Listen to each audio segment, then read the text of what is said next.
Hi and welcome to RCKicks. On today's show, well, we're building another vintage buggy. Oh my god, shock, horror, I hear you cry. Well, I've got to get through them. The build list has been getting longer and longer, and there's more coming now. We're just getting out of Christmas. Some of the ones that miss Christmas, have going to be arriving soon. So if I don't go through some of the ones that I've had sitting for a while, it's just going to get worse. And then you may end up never seeing any of them. Yeah, exactly. So the build we're doing today is a vintage RC10 from Team Associated. Which one? Well, I'm guessing you're going to know from the title. It's this one, the all singing, all dancing, the full fat, all the bells and whistles. This, the RC10 B4 from 2002. This is the factory team one. So in this episode, the plan is to do a full build up on this. I'm going to do the body. Might attempt to do this body. Not sure if I'll do the flames, don't really like them. We'll give it a go, but I'm going to do a build of the whole chassis as well. And it turns out I may well have the actual electronics that are on the box, so that would be nice to get the vintage electronics in it as well. So while I lay out everything on this one before we crack on with the build, I'll go over how we got to the B4 from the mighty RC10 Gold Pan. So while I'm laying everything out for the B4 before we kick off and build this, let me just give you a bit of a backstory. Now this is kit 9035 and came out in 2002, but it's not the only B4 kit available. There's a whole raft of them. There's the RC10 B4 Team Kit, then they did some ready to run versions. They did an RTR ready to run, then they did an SE ready to run, an RS ready to run, and then the RC10 B4 Factory Team, which is the one you see here. How did they get to the B4? Well, if you've been living under a rock, you might not know about the RC10 Gold Pan. Now this dominated back in the 80s, but by the time 1995 rolled around, they needed something else, so the B2 was released. Now the B2 run from 1995, and then it was superseded by the B3 in 1998. By 2022, the B4 prototype was announced at the International Model and Hobby Expo. Almost all new parts from the B3. What made the B4 very different was it was the first molded front tower for AE. Yet before this, it was FRP or carbon. Also, it was the first single piece composite chassis. Before that, the B2 was actually in two pieces. New in box today, you're looking at about £350 to £400 UK, which is roughly 430 to 500 US dollars. Obviously, some markets are slightly more expensive and slightly cheaper than other. Used versions of this tend to have had quite a hard life, so you're looking at £180 to 200 UK pounds or $220 to 250. The stealth ball diff that came with this actually came from the RC10 GT. Now if you want to know a lot more about these previous versions, AE have a whole section on their website which you can actually go through all the discontinued kits and you can pick and you can read up on them. Now if you'd like to know more about any of the cars you've just seen, I've done videos on them. Just head over to rckicks.com and then you can just search for it, or just search in Google and then just add RCKicks to the end and it will come up and you can see the video. Right, I think we've pretty much laid out everything, so we're all set, ready to go. One thing you might have noticed when I was laying everything out is that things are in bags like this. Well, obviously that's not original. What's happened is this kit was actually gifted to me probably about a year ago now, and it's been sitting waiting, and the person who gave it to me had been putting one back together again, as in the whole kit was missing bits and pieces from what I can see, and he's actually bought all the bits and then he's put them together to make my life easier into the original bag layout, which must have taken forever. There was a few bits missing, a body set. There was no wing and there was no body with it, but I managed to find an original one on eBay last week, so I grabbed it when I could, which is another reason why it's now back on the show. It did come with a chassis, but the chassis was used, and I didn't really want to go building up this brand new mint B4 and then having a well-used chassis, and then obviously if I got one later on, swapping it all over is going to be a bit of a faff that I probably wouldn't bother with. So I waited until I could actually find a brand new chassis, which I have, and this is the upgraded composite version, so I've got that. So now we have pretty much everything. I think the only thing I'm missing is a set of white front rims, which I'll go off and see if I can find. Otherwise, I've got a set of yellow ones, which will do for now. There's lots of rears, but I didn't see any fronts. Also, there's quite a few other bits and pieces where there's been upgrades. For instance, this is just the top plate, and then I have the carbon composite version, which matches the chassis that I've got.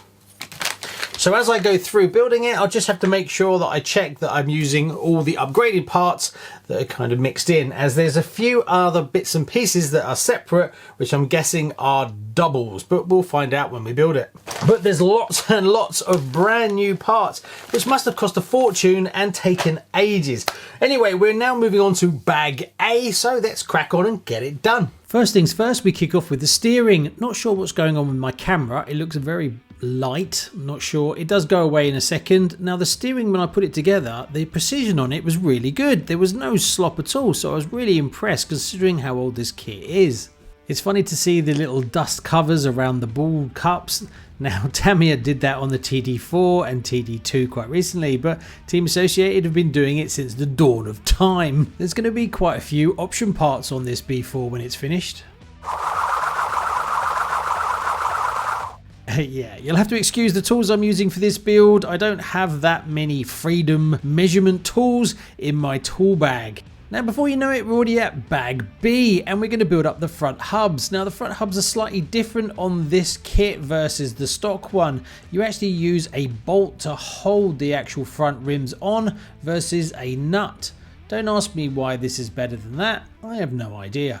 As the build unfolds, one thing I'm very pleased to see, and I'm actually quite surprised, is just how precise things are. There's not tons of shims, obviously there are some, but straight out of the box, everything fits together quite nicely. You do have to file down some of those mold lines just to stop it from catching, but it's not like you need to go through this whole car and shim the living daylights out of it.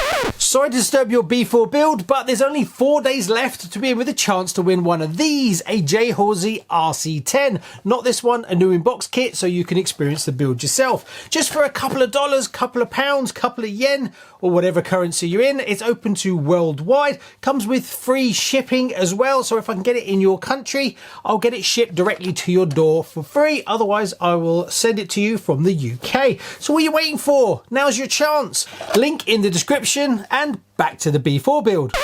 The lower pivot pins are a little bit tight for the arms, so if you're going to take this racing, you'd probably want to drill them out or grease them up a little bit, just so there's not as much rubbing as the arm pitches up and down. But being that this is a Shelf Queen, I'm fine with it as it is. It's funny to think that this is the first car that Team Associated released that had the plastic or carbon composite front tower. I actually thought that the B2 had the same thing, so I had to go and check mine, and sure enough, it's a carbon one on mine, but it would have been an FRP. So yeah, there you go. Next, we've got to do the upper, lower and steering tie rods. Check these out, fancy anodized blue. Ooh, actually they went together really easily. It wasn't super tough. Sometimes when you put in turnbuckles together, the ball cups, I don't know, the plastic is a lot harder and they're a lot stiffer. These actually went together really well. Normally I put a little bit of lube on the threads to make it easier, and I did the same on this one. By doing that, when you go to adjust the turnbuckles with a turnbuckle spanner, it doesn't just pop off the ball joint, it actually does adjust them. So there's the front coming together nicely. Carbon composite lower arms, tower and chassis. Oh, we fancy. Now we turn our attentions to bag C, and it's a packed one. The first thing we're going to be doing is turning our attentions to building up the ball diff and then fitting it into the housing. So let's lay everything out just to make sure it's all here. Now so far nothing's been missing, but I just don't know until I actually build it whether there's anything that wasn't included. Now a lot of people that haven't built RCs before see this part of the manual and it freaks them out. Building up a ball diff looks a little bit complicated in the manual, but if you follow the steps closely and take your time, it's not actually that difficult at all. A great tip before you start building the ball diff is to go through the manual, get all the parts, lay them out in order on the manual itself. That way when you start to build it, everything's at hand, and also you don't have to concentrate on what part comes next as it's all lined up previously. That way you can just focus on putting all the parts together one at a time to make sure it all fits nicely. The part that I'm just doing here, the pin bearing, the secret to that is to use a bit of the moly grease, put it around, then put the balls into the grease and it will actually hold it in place. Then you put the top washer on and it will lock it all together and you're good to go. Definitely want to do it over a tray like you can see me doing here, just in case something goes sideways and you drop everything or you fumble something in your fingers, that it all drops into the tray. If you just do it on an open countertop, you have the chance to drop bits all over the place and then you're going to spend ages hunting to find everything. You don't tend to get any spare balls either, so best to be safe than sorry. Another one is, how do you know when you've set the ball diff tight enough? Well, as per the manual here, there's actually a little marker that shows you as you're screwing it down, it pulls the pin in and you can see when you get it to the right position. Obviously you can adjust it when it's fitted to the car, so it's not the end of the world if you want to dial it in later on. Now the famous stealth transmission that you see from Team Associated here is really simple. You basically got the diff, the idler gear and the top shaft. You slide them in, make sure everything's nice and smooth, and then you just close it up. It really is as easy as that. Now even after all these years, the stealth transmission is still super impressive. I mean, just look how small it is. It's tiny, easy to maintain, very simple, and it could take a reasonable amount of abuse. Now when you put in the bolts into the motor mount, make sure you use a little bit of Loctite, otherwise these will definitely rattle loose if you're taking it on the track. Then you just got to fit the spur gear and slipper, tighten it all up, and you're golden, and then we can just go and drop it into the car. Obviously you could adjust it later on, but as per the manual, don't forget to squeeze the spring before you fit it. Then we can open up bag D, and I'm happy to report that the upgraded carbon composite rear tower and rear arms are also included. Nice! Now the hardware that comes with the kit is not going to win any top quality awards, but it's pretty reasonable. Obviously if you're going to take this vintage racing, you're probably going to splash out a little bit of money and upgrade to stainless, or if you're a total baller, maybe some titanium screws. One thing I did notice between the B4 team kit and the B3 is this rear plate is actually an alloy in the B3, whereas in the B4 it's just plastic. Is that a good thing or a bad thing? You'll have to make your choice up yourself. I have no idea. Right, we're almost at the point where we can fit the rear tower. Well, the upgraded one. The fancy pants deedy. Now there's 2 bolts at the front and 2 bolts at the back, but they're different lengths, so make sure you get the right ones, as I'm not sure if it's going to punch through the chassis if you use the longer ones in the wrong place.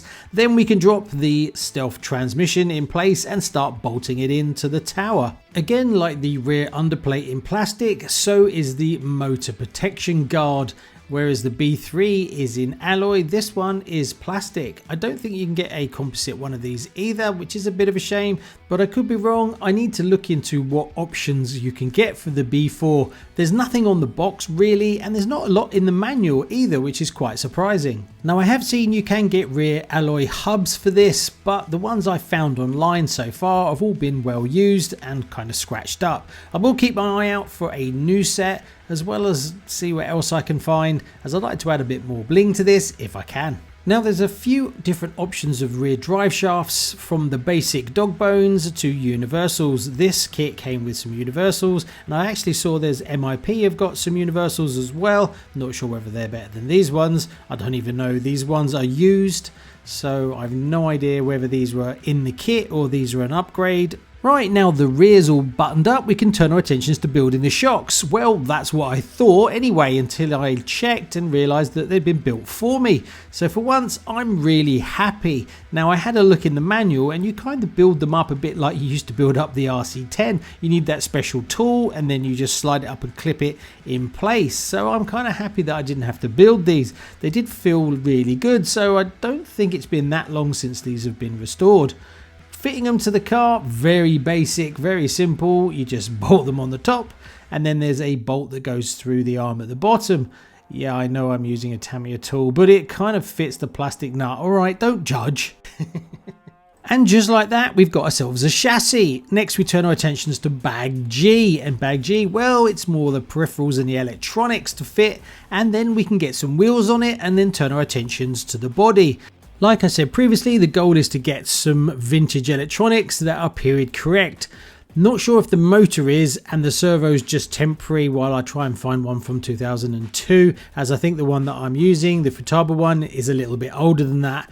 But the ESC and the receiver are bang on. So let's get them in the car. There's loads of space in this, so you're not trying to cram things in. It's very easy. There's two ESCs. There's one on the box and then there's one in the manual. So this one is the one that's shown in the manual. So I will try and find the one that's in the box. I know I fitted it into something, but for the life of me, I can't find it. It's really coming together now and looking fantastic. There's definitely going to be a few small things that I've got to sort out down the road, but that's always the case when you're trying to dial in a vintage car. So there you go, that's the chassis done, and it goes together pretty easy if I'm honest. Now the next thing we've got to do is turn our attentions to the body. So I'm going to paint the body up, and I'm not going to tell you what I'm going to do, you're just going to have to wait and see. Mainly because I'm not 100% sure what I'm going to do. I've got a rough idea, but we'll just have to kind of let those creative juices flow. In other words, wing it. I'm still missing a few little bits and pieces like the wheels. So I've ordered, believe it or not, there's no front tyres that I can find in the UK that are going to work on this. So they're not due for another 10 days. So I've got a notice to let me know when they come back in stock, and then I'll order some. I can borrow some to finish off this video. It's not a big deal. The rear ones I've got, the rear tyres I've got, and the correct tyres as well. So I just needed the white fronts, which I've managed to find. And then that's pretty much it. I do need to wire up the motor, and I need to get the bullet connections, but that's no big deal as this is a shelf queen. Right, I think that pretty much covers it. So let's paint up the body and wish me luck. So just like all normal polycarbonate bodies, you go through the same steps. Rough cut first, then cut to the lines, then sand down any issues or edges that need to be smoothed out. Once that's done, give it a good clean with some washing up liquid, because you want to get rid of all that fixing agent just to make sure it doesn't react with the paint, and all your fingerprint marks everywhere as well. Once it's all nice and neat and tidy, you can fit the window masks. Now the window masks that came with this kit, they're pretty rubbish. They don't fill up the whole space, so when you go to fit them, don't try and line them up tight on one side, as that doesn't work. You kind of got to get them in the middle. Now cutting out the B4 body is very simple. There's nothing real challenging here. The only thing you've got to kind of fettle is the front section as it passes between the front tower. So to get it to slide into place correctly, easily without forcing it, you need to narrow it slowly. I used my Dremel just to slowly remove parts until it slid in correctly. As for painting it up, well, the first colour I decided to do was the red, as it's very vibrant. This is the Ferrari red, I think it is. I decided I wanted to try and do a sort of ripped pattern, so I got the masking tape and I tore it, and then I did like a jagged section. Then I did black, then orange, then yellow, then green, then blue, and then the bottom is in white. There's a few things that kind of went okay, but I'll cover those in a bit. But it's very bright and very colourful. So after many hours, it's finally finished. Now I based the body design on the stock B4, and then I kind of just winged it from there. Some things worked, some things didn't. Overall, it's okay. It's not a total disaster. I do like the colour choices. I like the red, the orange, the yellow, the green, the blue, the white. As a whole, it's very retro style and very bright. The neon green rims I only put on temporary because obviously box art is white, and I bought some white ones and they should be here today. If they're here in time for me editing this video, I'll put a picture up here. Not sure. I actually quite like the contrast in colour, so I think I'll stick with those. I don't know, after fitting the yellow and fitting the white, I think I favour the white. Comment below, let me know which do you think. Should I stick with the neon yellow or go with the white? The front tyres, I've had to borrow these ones off another car, as this style of tyre is just not available in the UK. So they're due for, I'm pretty sure I said in this video, they're going to be here in the next 2 weeks. So that will finish it off as well. And the bearing, I was missing a few front bearings, but I've managed to get them. They're coming today as well. But I borrowed the bearings. So this car is basically finished. The only thing that I haven't done is hooked up the motor yet, but I might change out the motor for something a bit more color coordinated. Also, it's got Reedy written all over it. So really it needs to be some kind of Reedy that color colour matches the rest of the car. Things that didn't work. So what I tried to do is use airbrush paint as well and use a paintbrush and then see if I could do some detailed work with it. And the black kind of worked. I kind of liked the black, and I should have done black along this white edge here to try and separate it as well. Obviously you lose a lot of it with those kind of stickers. The thing that didn't work was I wanted to blend the orange into the yellow to be more sort of like, just to make it more orangey and then slowly moves into yellow. The idea about using the paintbrush is you get real control. Obviously airbrushing, but I need to buy a proper airbrush with a reservoir to get it consistent, which I must do this year, as I'm really bouncing against the limits of what I can achieve with spray paints.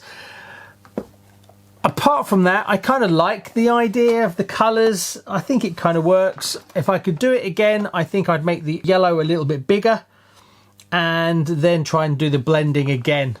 Overall, it came out really nice. Super happy with it. So it's another one ticked off the build list, as we have many, many more coming really soon. So thanks very much. Please like and subscribe. And if you haven't already, hit that thumbs up, as it really helps the channel. See you on the next one. Bye-bye.